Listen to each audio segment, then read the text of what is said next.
Now, I had to think about this the other day. Have you ever actually had someone film you running while under fatigue? And I kind of thought about that. I wasn't sure if I knew the answer, and I think I probably hadn't. I thought my running form was great. It feels natural, it feels normal, I don't really have any injuries and I don't really have any pain. But when I put my running form through this new AI running mechanics Gait analysis app, I was pretty shocked, to be honest. It tore me apart. As a side note, I would always trust a professional coach, human, to be able to do this for me, first and foremost, because there's a lot of nuance around running technique and running mechanics. However, for the purpose of this YouTube video, I thought I would test out a Gait analysis app, which you run through your iPhone. It's downloadable on the App Store. I'm going to film myself running without fatigue, and then with fatigue, I'm going to use the app to review it, and then I'm going to see what it punches back and see if there's anything obvious that I need to work on. I've got a pretty nasty interval session that I've got to do. Obviously, when you're running, the mission is, can you look just as good and can your form be just the same on mile 1 as it is on mile 10? If things begin to break down, if you begin to become inefficient, things just exponentially then get harder, and that's where you risk, going over an ankle, you risk overstraining a certain part of your foot, things like plantar fasciitis can pop up, and various different other problems. I don't think barely anyone ever actually gets how to run properly coached into them. They kind of just put one foot in front of the other and actually forget that it's a really important skill, especially if you plan on running high roxes, running marathons, half marathons, fast 10Ks. If you want to improve your running, you got to think about the technique.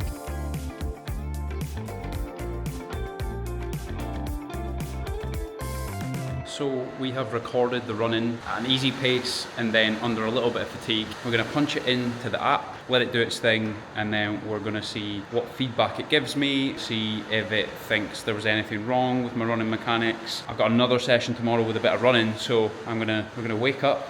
We're going to take on what the little AI bot says. I say little AI bot as if he's like some little small robot. We're going to go into the session tomorrow and see if I can correct anything, see if that feels better, see if it feels a wee bit weird maybe to do those corrections. But yeah, it will be intriguing to see if this thing actually has some meaningful feedback to give me. And the reason that I think I'm in a place to take it with a pinch of salt is I have done a lot of biomechanics, Gait analysis while I was at uni. Now that was a few years ago now, but I do feel as though I'm in a decent position to be able to say to Mr. AI bot if I believe I agree with him or not. So what did we find on the movement analysis at both slow speeds and fast speeds from the angle from behind when I was on the treadmill? We found that in the left and the right hip, but mostly the left hip, there was excessive pelvic drop during the left foot landing. The left knee and the right knee seemed to be aligned. It was relatively neutral foot strike on both sides, which has previously been a problem for me. I used to get really bad plantar fasciitis on the right foot because of the way that my foot struck the ground. Now this can be to do with various different things. It can be to do with trainers, it can be to do with like actual biomechanics, it can be to do with left to right strength in the leg. Now the excessive pelvic drop during the left foot landing, the problem with these sort of apps is that,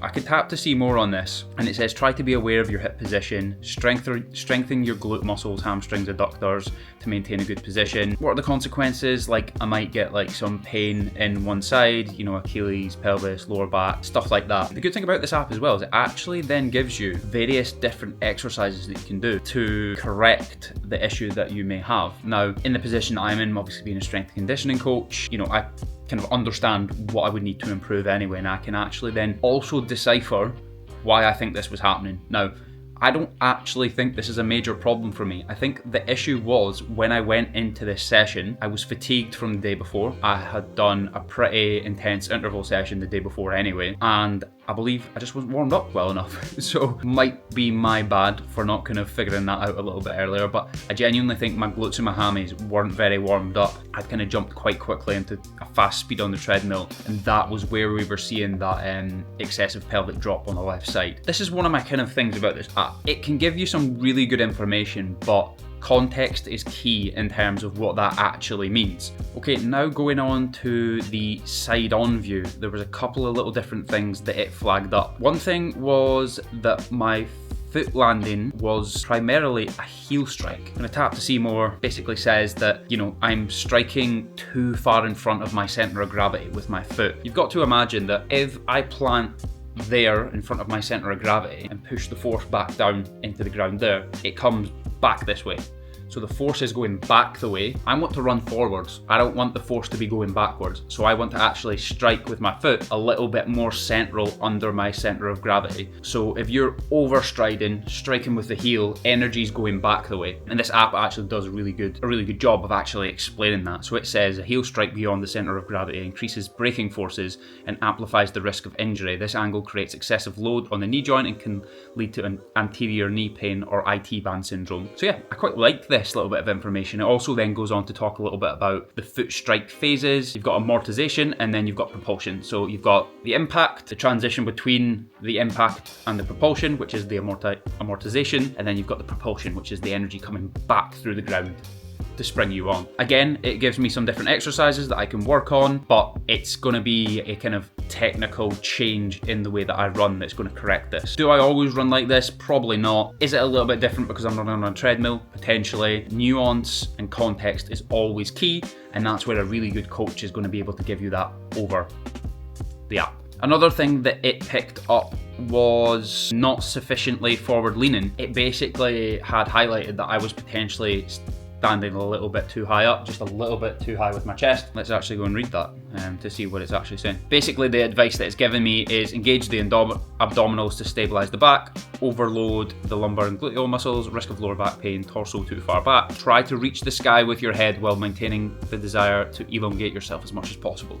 So I think I just needed to stand up a little bit taller, engage my muscles and run in a slightly straighter line. Again, this could be down to fatigue from previous sessions during the week. It's been a pretty heavy week in terms of training mileage. I actually really quite like this information. It's all pretty good information. It all just needs to have context towards me as an individual, which I imagine the more footage and the more stuff I provide for the app, the more that it's going to be able to give me like slightly more individualized context behind why should I make these improvements. So the app is called Ouchie. I think it's called Ouchie or Ochi. I'm not sure how you would actually say that. So I think it's really good. I think it's worthwhile if you want to have a quick scan of your running form and see if the app's going to pick up anything completely obvious that you're maybe doing wrong. It's not, again, wrong. It's just slightly inefficient. It might be causing little niggles and injuries. So it's worth having a look at an app like this. But my expert advice would be that moving forwards, if there is some major things that it's picking up and it's, saying, oh, this needs corrected, that needs corrected, I would then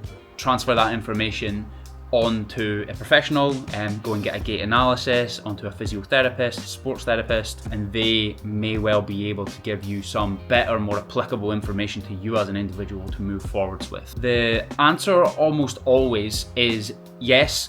Try to correct the running technique and the running form and try to improve that by just going out the next day and running a little bit differently based on what you've been told. 9 times out of 10, there is a strength or a mobility challenge that maybe needs to be overcome. So the majority of your problems here are going to be fixed either in the gym, doing some drills, warm-up drills, activation drills, strength workouts. Sometimes it's not because typically when you're doing these things, it's not because you're doing it wrong. It's because there's a weakness and your body will always follow the path of least resistance when running, when lifting, when doing whatever it's going to do. So it will do the thing that it finds the most comfortable. However, that might not be the most efficient thing, and it might be because of a certain weakness. And the weaknesses that we find in runners are typically in the glutes, the hamstrings, and the calves. So yeah, let's try and correct this stuff. If you need help and support, I have no problem with you going to the app first and giving it a bash and seeing what pops up. But if you need even more support, you can work with Team 9 to 5, you can work with me, you can work with Emma, the sports therapist that works alongside us at Team 9 to 5. She will take you through a movement screening. If you're local, maybe even see you in person, pick up on these little things,